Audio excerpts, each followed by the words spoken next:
am your host, Sarah Sworniak. I'm helping prepare you for your next journey and empower you to take it on.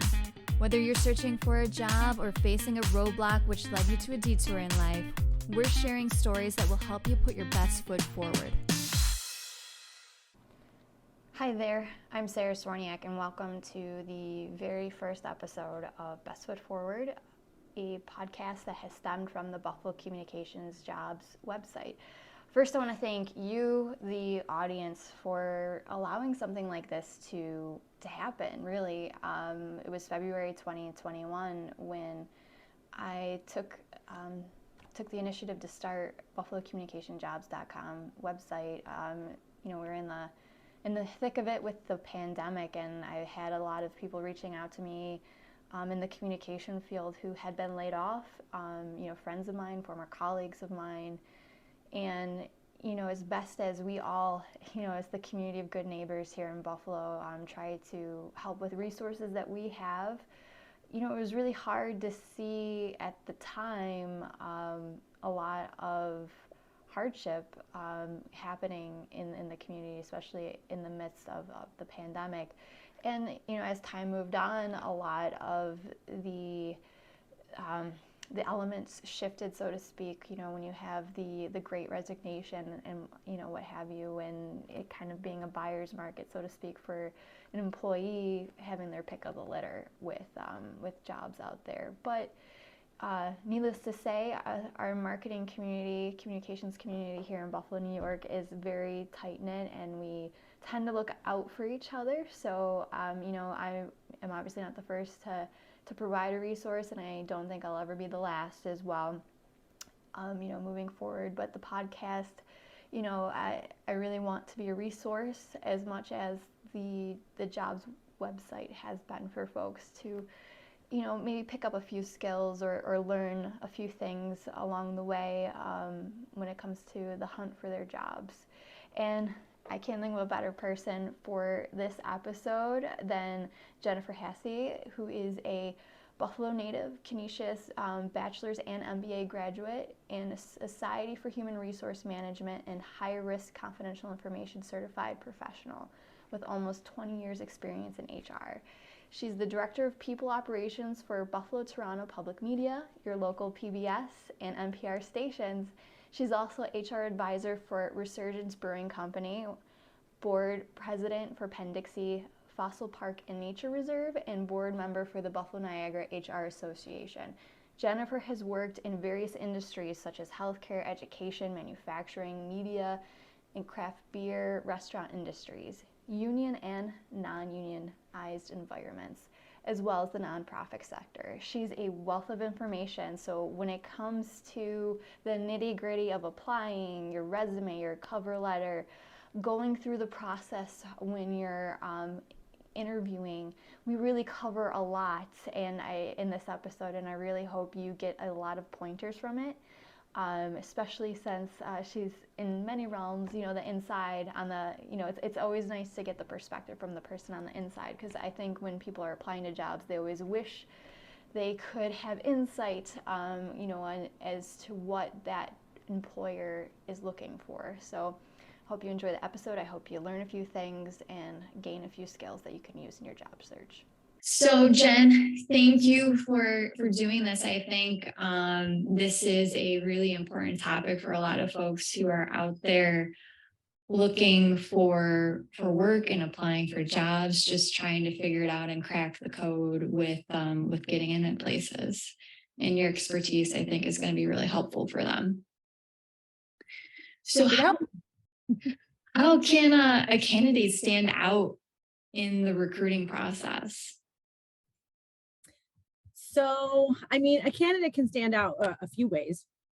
When they have an actual resume that they have created rather than maybe like a template from Indeed, which is kind of common, but sometimes it does. I know Indeed's like obviously the largest job board that people are probably going to go to, but sometimes it jumbles some of their dates and doesn't look as formatted nicely if they were to utilize their own. And if they need help with developing a resume, I highly recommend people do that, especially if they are a student or a new grad reaching out to like their career centers and things like that, and making sure that a few people have the opportunity to help them and look at their resume to help format it, make sure that it has proper grammar, all the contact information that's necessary on it.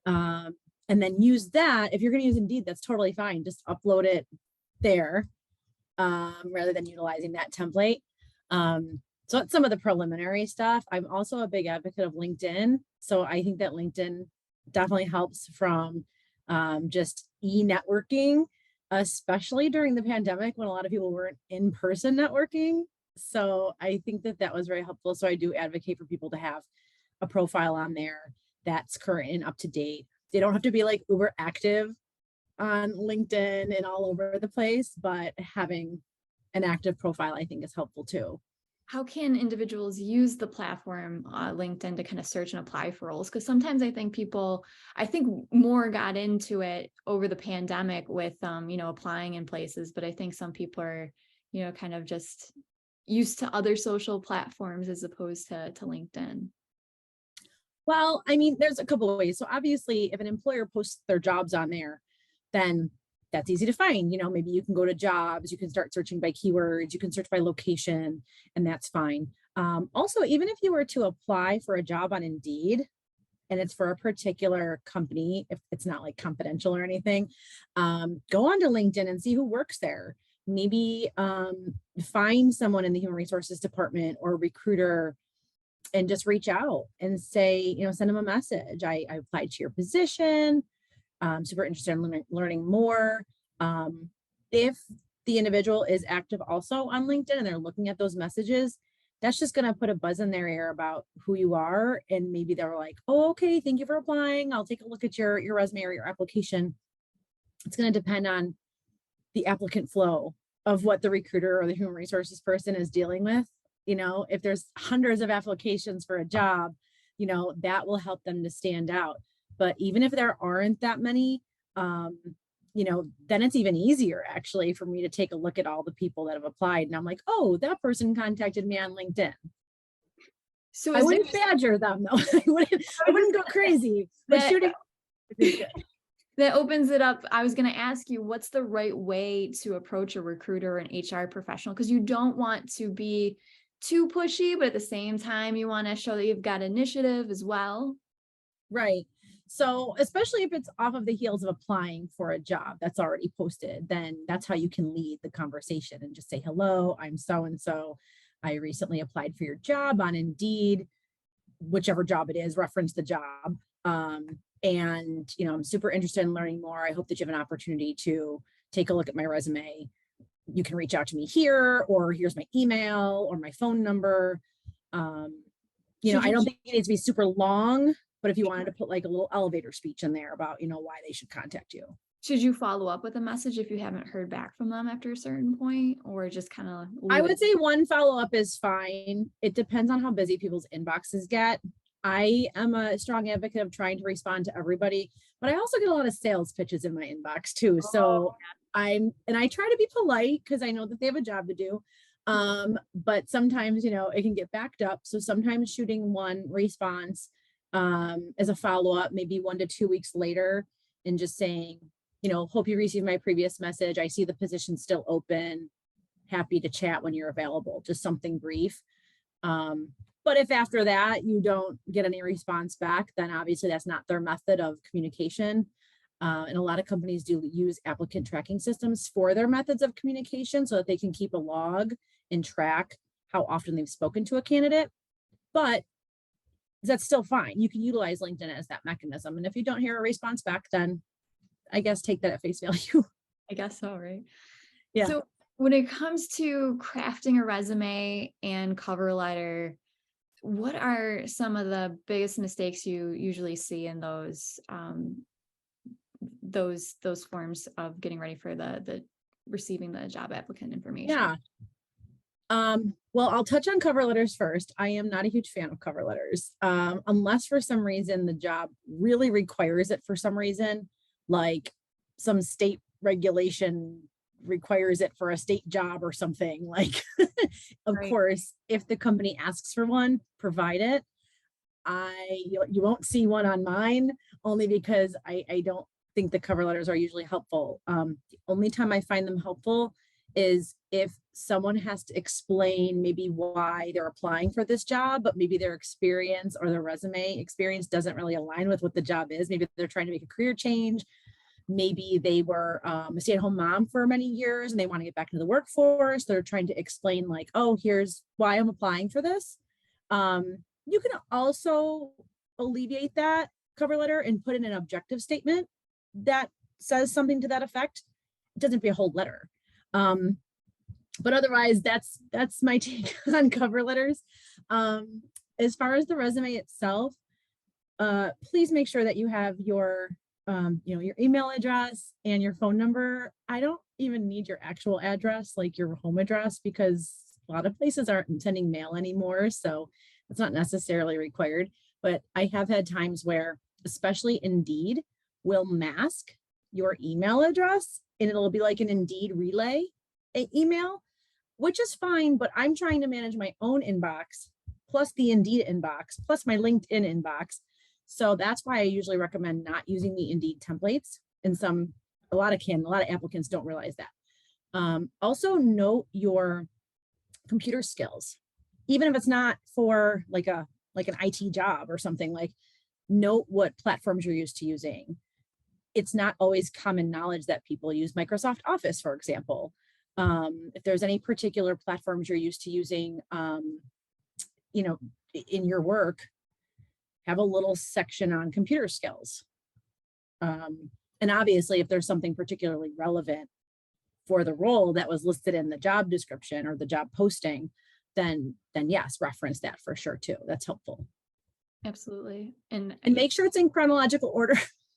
Chronological order, that's a big tip. Sometimes Indeed messes that up a lot. I don't know why.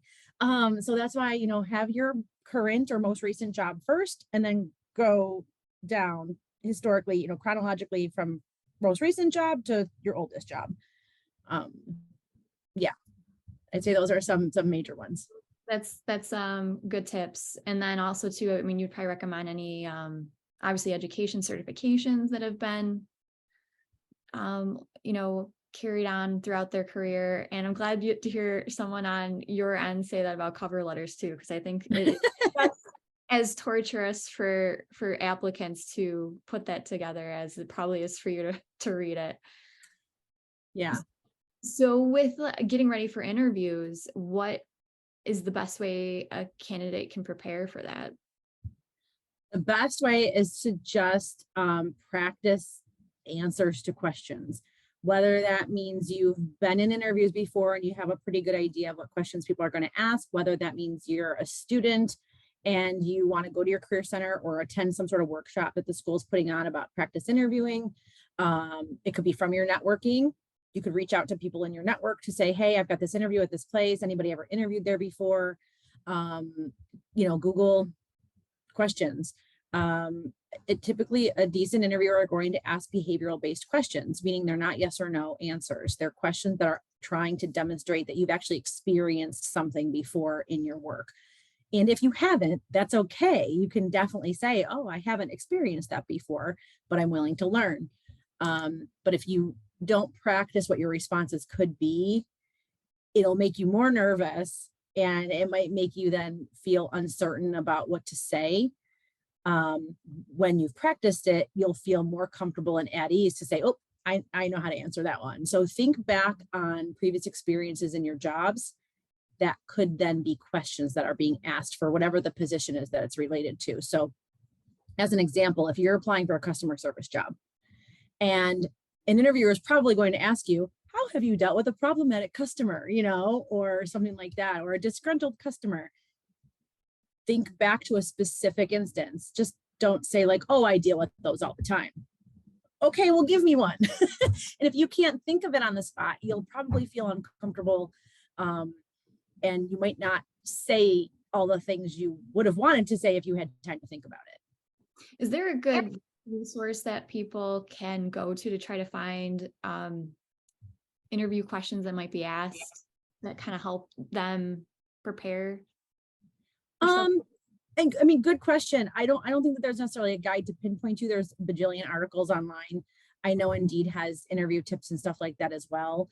But especially if it's for a particular industry, I would either Google that particular industry and just be like manufacturing interview questions, or something, or reach out to maybe some local affiliated organizations maybe. So like I'm a member of the Buffalo Niagara HR Association. See if they have any resources for that, which is an affiliate of SHRM, which is a Society for Human Resource Management. So I know that there is a Buffalo Sales and Marketing Executives, group. Even if you start to get involved with those groups that are affiliated with your field of study, you're going to network, and then you're also going to feel way easier reaching out to someone there and saying, hey, I need some help on prepping for an interview. I do know Glassdoor can sometimes be helpful. I always say take that, what's listed on there with a grain of salt, but they do have a feature where you can give your feedback on an interview you had at a company. So then people might also reference, oh, they asked me this and they asked me that. That's cool. So yeah, it's just preparing. And honestly, the more you do it, the more comfortable you'll be at it. So how do you recommend handling that age-old question of what are your weaknesses? Because I know you got to try to make it into a positive, but sometimes you can get hit with left field, like, oh gosh, like how do I answer that and not make it appear as the weakness might, impact me for this job, getting this job, so to speak. Yeah. I actually stopped asking that question a while ago, because an experienced interviewer is going to be able to infer based on other questions that they ask if this person is willing to learn. Nobody's perfect. Everyone has areas of opportunity of which they can learn. So usually what I like to ask is what their skills, I usually ask them like the top 3 to 5 skills that they have that would be advantageous for them in this position. Number one, that's going to tell me that they can prioritize and that they can actually like think of, okay, I gotta name my top 3 to 5. So then I can also relate it to this position. So I understand what the job is, at least an overview of it. At least I understand it from the posting or whatnot. But also, I mean, you can phrase it too as, areas of growth or opportunity. What are some things that you'd like to learn out of this role or from our company that, you might not know right now? Or what are some personal areas of growth? So that might infer that, oh, okay, maybe they're weak in this area, but they are willing to learn. Because sometimes when you ask that question, people are like, well, I try too hard, or I'm a perfectionist, So I'd rather flip that and talk about the positives as to why they're a fit for the job, not why they're not a fit for the job. That's perfect. Because I can, definitely stress people out too. And you're probably on your end, like you're saying, you're hearing the same questions scripted almost, because nobody wants to show those cards per se. Right. So what type of trends are you seeing right now in the recruitment HR field with jobs? Well, I think it depends on the industry very much. The trends, I mean, I know we're all hearing things about the Great Resignation and quiet quitting, and these are just fancy terms for things that have already been happening. And I think that it very much depends on the industry. I think that people are taking a step back to think about what they want out of their career, what they want out of their life. If they obviously realized, many of them, that during the pandemic, maybe they can make it work by staying home. Maybe they can make it work with less of an income if they don't want to work or they want to take a break, or maybe they want to try that entrepreneurial thing that they've been trying to do all this time, and the pandemic actually gave them time to do it. So, I think that people have just started to look and maybe reprioritize their life and their career. I also know, there's some people that have also completely shifted their career and said, you know what, I guess now's the time to do it because I got laid off from the pandemic. Maybe I'm just going to start taking a bunch of courses on Coursera or, to learn something else so that I can better market myself.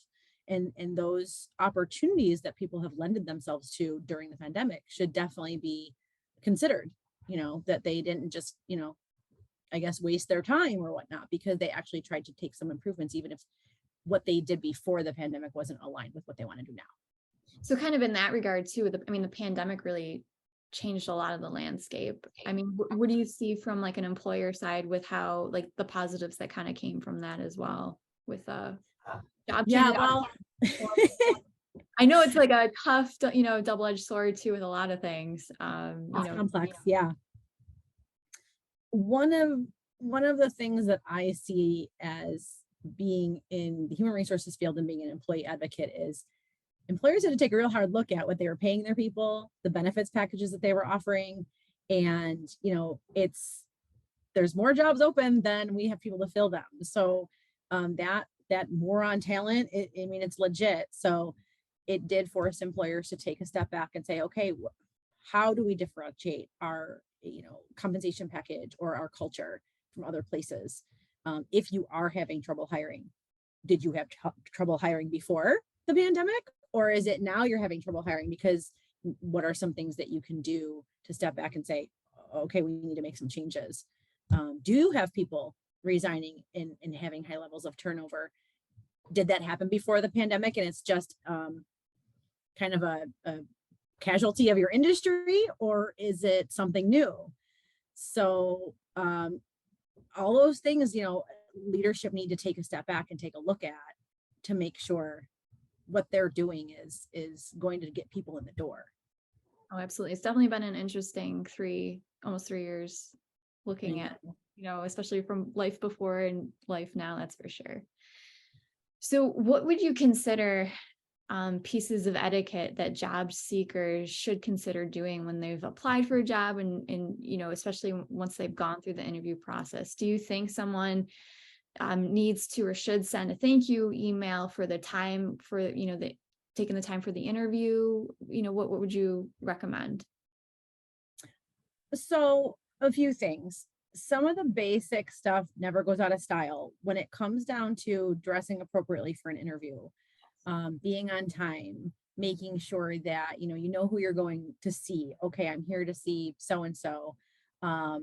Asking if they don't tell you, say, who am I meeting with and how many people am I meeting with? Come prepared with a copy of your resume. I don't really see that much anymore. I have it, which is fine, but it doesn't hurt to be prepared just in case. So some of those basic things. The thank you note, I think, is still a nice gesture. If someone, I've never had it be the deciding factor of, oh, well, that person sent me a thank you note, so I have to make them the offer. But it does send a courteous response. Thank you for your time. It also gives you the opportunity to say, if you forgot anything, or I forgot there's a question that I wanted to ask, can I ask you now? Or clarification on something. I saw this in the posting. Can I ask about this? You just want to toot your own horn for a hot second, and just put a little line item in there about, why you think you're the best fit for the job. That's great. But I wouldn't be too generic with it. And that's why I don't really care for cover letters, because they're so generic. I wouldn't just say like, I think I'm the best fit for your job. Thank you. Okay. How come? Make it, if you're going to do it, make it meaningful, I guess is my point. I don't see a lot of thank you notes anymore, but it does end things on a nice note, thanking that person for their time. But at the same time too, I see employers not responding to candidates, after they interview, and ghosting them, and then they don't get a response on even what the status of the application is. So that goes both ways. It's kind of like, if you're expecting someone to send you a thank you note, I sure hope that you are sending them a notification on whether or not they were selected for the role, at least to close out their application so that they know the status of everything. That's a good way to look at it. And I was just going to say too, on the flip side, what do you think a good prospective employer should do for the candidate? I think that they need to make it, I don't want to say as easy as possible, but they need to realize when it's realistic and not jump through all these hoops. You don't need 7 interviews. I don't care if you're a CEO, you don't need 7 interviews. If you have particular members of the team that you'd like to meet prospective candidates, cool. But I hope it's not because you can't make a decision and you need other people to weigh in. So I do hope that employers are, number one, very communicative with their candidates.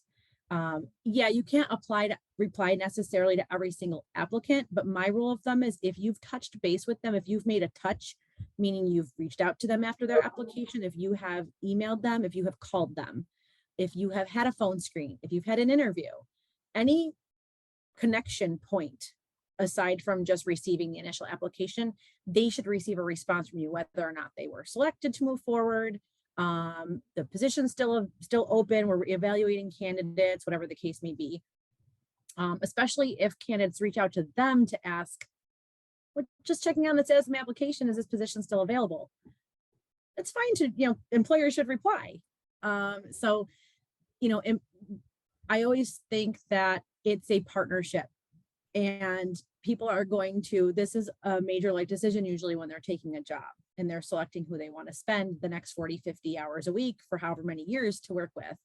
So they are interviewing you just as much as you're interviewing them. So that mentality of like, well, you're coming here to work for us, so we ask the questions around here, that mentality is gone. You can't behave that way. And employees, prospective candidates will see right through it, and they will not want to work for you. I think that's huge too. I think a lot of people don't realize, and you get so, when you're an applicant, you get so nerved up, and it's really, you got to calm yourself down and realize it goes both ways. You're seeing if they're a right fit for you just as much as that employer is trying to see if you're going to fit for them.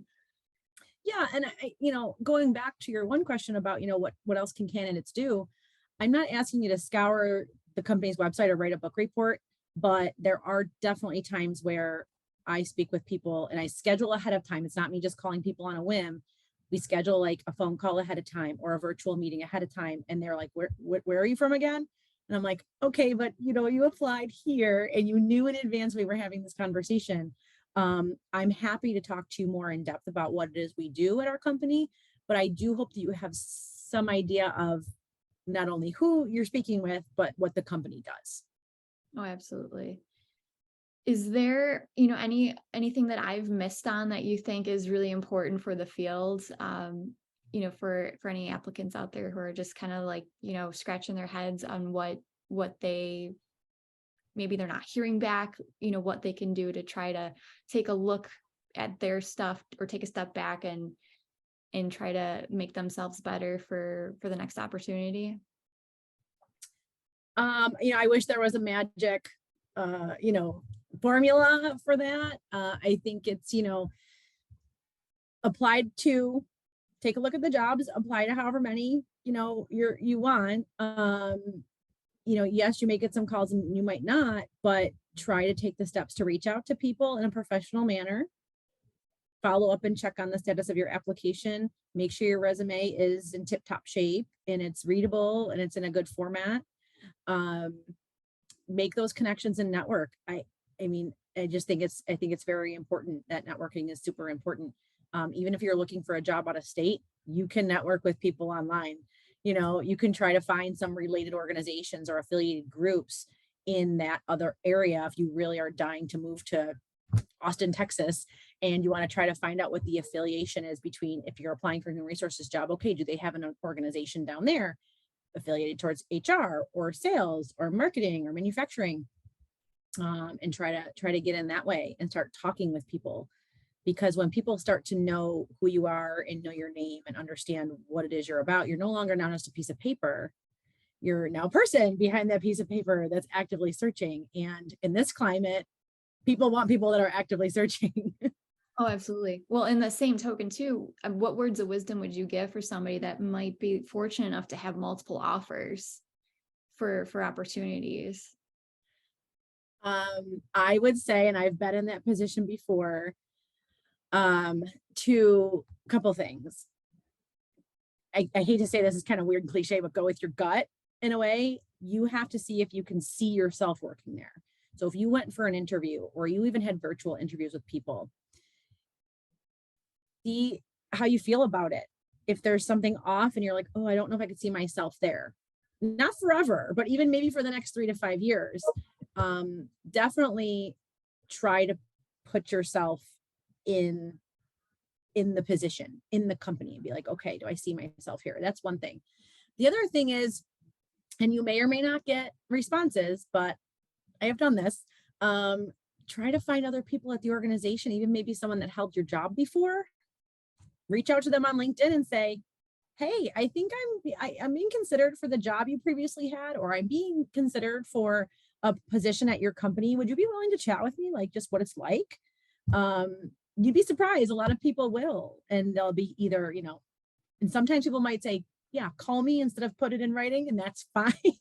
But chat with them about it and take it for what it's worth on the surface. I mean, sometimes people have bad days and sometimes people have great days, and, see what they say about the organization and see if it jives with kind of how you felt about it.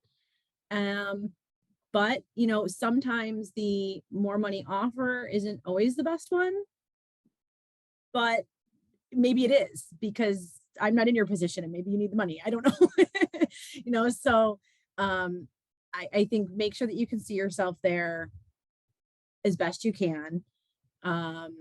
Because they're taking a chance on you, just like you're taking a chance on them. So, and then also try to do some research about the company itself.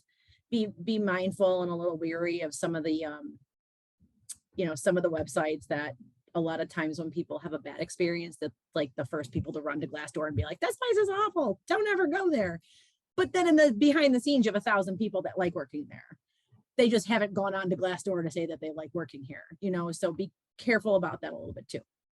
So the salary, I think a lot of people don't know when to bring it up, or how to approach, like when you're, for example, usually when you're doing screening calls, usually the recruiter might ask you up front, or should you wait until it's brought up, or should a person go ahead and say, what is your job range for the position? Yeah, good question. So I will tell you my philosophy on this. Might be a little unorthodox for many, but I want to know what the salary range is in the posting. I post my positions with salary ranges. We have a budget. We know what the budget is for that position. I don't want there to be anything secretive about it. If I get to the point of talking to someone on a phone screen and say, hey, you applied to this position, I go over that with them and say, in the posting, we reflected that this starting range could be anywhere from here to here. Are you comfortable with that? If they tell me yes, I'm assuming that they're going to take the rate, like a rate somewhere in there, right? If they tell me no, I appreciate their honesty. I thank them for their time. I don't want to waste their time, just like I'm sure they don't want to waste ours. And be mindful of certain laws that are coming out now, because in New York City, as of today, they have to post the salary range in their postings. And I think that it's just a matter of time until that trickles down to the rest of the state, and in other states as well, it already exists. So you also, in certain states and in certain municipalities, can't ask someone what they currently make. You can ask them what they would like to make, what's their desired salary range, but you can't ask, what are you making now? So those types of questions, if you're not well-versed on the labor laws, and I mean, obviously I know this because I'm in human resources, but if you're not well-versed on the labor laws, you might be in an interview and be like, oh, well, I'll just tell them then because they asked me, I'm in an interview, right? That includes applications. So that's a little bit of a red flag to me. And I had that happen to me once from a staffing agency, actually asked me what I made. And I said, you can't ask that. And they're like, oh, that's fair. I'm like, no, it's not fair. It's the law. Like, so, but again, I know that just because of my field. So back to like your initial point, I mean, I think that being upfront is super important. If the recruiter or the screener or the hiring manager doesn't talk to you about it initially, and that is super important to you, bring it up and ask them, what rate is this position budgeted for? They might give you an exact rate, or they might give you like a range. And if you can live with that, great. If you can't, tell them. You just be honest about it. Everyone has bills to pay. Everyone's got to eat. I get that. I'm real with people when it comes to that. But companies then also have to be true to what they're saying and posting. So if I post a job that's, I don't know, between 50 and 60K, and then I end up hiring this person for 70, well, what's the point then? Like, that's obviously the budgeted range was not the budgeted range. So people have to also understand as well, when they're applying for a job, if the position's posted at a particular range, don't apply thinking you can get 20,000 more, because if you can, there's something wrong there. Right. Is there an artful way, like if you're given the range and the person accepts, but the offer is for the low end, do you think there's room to negotiate towards the higher end? Should a person not take that first offer and try to go back and forth? What do you recommend? I think it depends on the situation. So you'd have to be able to advocate for yourself. I'm not opposed to someone coming back and saying, oh, can we consider X? If it's outside of the range, I'm going to say no, because that's why we posted this for this range. I would want to make sure that both parties have substantiated reasons as to why the offer was made the way it was made. So for instance, if it's your example of someone being offered the lower end of the range and they'd like to negotiate for the higher end, as either the hiring manager, the recruiter, whomever, I'd have to be able to go back to that person and say, here's why we offered you at this rate. Here's why we offered you at the lower end. Maybe, maybe you didn't quite meet the minimum requirements of the job, but we see potential in you. Maybe, we required 5 years of experience, but you have, maybe 4. So you're not quite meeting the minimum requirements, but we're still taking a chance on hiring you. Maybe there's various skills or programs and stuff that we would really have desired someone to come in with, but you don't have that. So we said, you know what, we see some potential, but we're willing to train. And that training is going to take us an extra, 2 months to get you up to speed. But we're willing to offer that to you. But now we have to consider the fact that it's going to take us more time to now train you, whereas we could have gone with another candidate that already had that experience and paid them more. So it depends on the employer's reasoning. I don't mind candidates asking me the reasoning, because I know I'm going to be truthful and honest and ethical, and I'm going to provide a continuity across our compensation structure that we already have established. Some candidates might be fine with that explanation and some might not. Some might come back and say, well, I do have XYZ experience. Does that matter? And you can say that, doesn't hurt. The worst that someone's going to say is no, right? The worst that the hiring company is going to say is, no, we can't make it happen. Candidates are smart. If they feel that something's off and they're like, okay, I feel like I'm being played here, that's a red flag to them.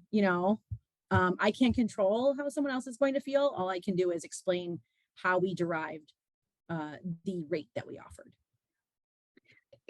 Doing the Buffalo Communication Jobs website for like the last year or so, it's you definitely want to trying to work here with the podcast to try to give as much information and resources for folks. So Jen, I really appreciate you coming on the show and giving your perspective with your knowledge to help people out.